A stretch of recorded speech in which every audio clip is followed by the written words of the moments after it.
മക്കളോട് പറയാണ്, എന്തിനാ അല്ലാഹു, എന്തിനാ ശ്രീകൃഷ്ണൻ, എന്തിനാ യേശു? ദൈവം വേണ്ട, മതത്തെ നിരാകരിക്കുക.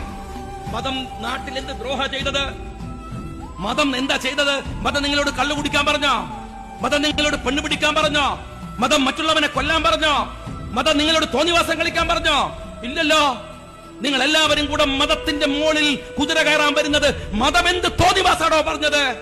പട്ടിണി കിടക്കുന്നവനോട് പട്ടിണി മാറ്റണമെന്ന് പറഞ്ഞു, രോഗം വന്നവനെ ചികിത്സിക്കണമെന്ന് പറഞ്ഞു, നിന്റെ സ്വത്തിന്റെ വീതം മറ്റുള്ളവനോട് കൊടുക്കണമെന്ന് പറഞ്ഞു, സക്കാത്ത് പ്രോത്സാഹിപ്പിച്ചു, സദക്ക പ്രോത്സാഹിപ്പിച്ചു. ഒരു മനുഷ്യനെ മനുഷ്യനാക്കുന്ന സംസ്കരണ പ്രക്രിയയല്ലേ മതം ചെയ്യുന്നത്? അല്ലേ? ആ മതത്തെ സിലബസുകളിൽ നിന്ന് കൊണ്ടുവന്ന് കുട്ടികളെ നിരാകരിച്ചിട്ട് നീ എന്താ നേടാൻ പോകുന്നത്? കമ്മ്യൂണിസ്റ്റുകാരാ എന്ത് ലാഭം ഉണ്ടാക്കാൻ പോണത്? നിങ്ങൾ പറയും. അത് തന്നെയാ ഞങ്ങൾ പറഞ്ഞത്. മക്കളെ വിടുമ്പോ സൂക്ഷിച്ചോ. കേവലം ഒരു മുദ്രാവാക്യമല്ല SFI. ഹൃദയത്തിന്റെ കൂട്ടിനകത്ത് നിന്റെ ഈമാനിനെ കടത്തിക്കൊണ്ടുപോകുന്ന കാട്ടുകള്ളനാണവൻ. കാട്ടുകള്ളനാവൻ, വിശ്വാസത്തെ പറിച്ചെടുക്കുന്നവനാണ്. എന്നാല് ഞങ്ങളുടെ പിതാമഹന്മാർ ചോര ചിന്തി നേടിത്തന്ന നാടായത്, ഞങ്ങളെ മണ്ണായത്. ആ മണ്ണിൽ വന്നിട്ട് നിങ്ങൾ കുറച്ച് എത്തിസ്റ്റുകള് മതത്തിന്റെ നേരെ കുതിര കയറിയാൽ കയ്യും കെട്ടി നോക്കി നിൽക്കുമെന്ന് വിചാരിക്കരുത് കമ്മ്യൂണിസ്റ്റുകാരാ.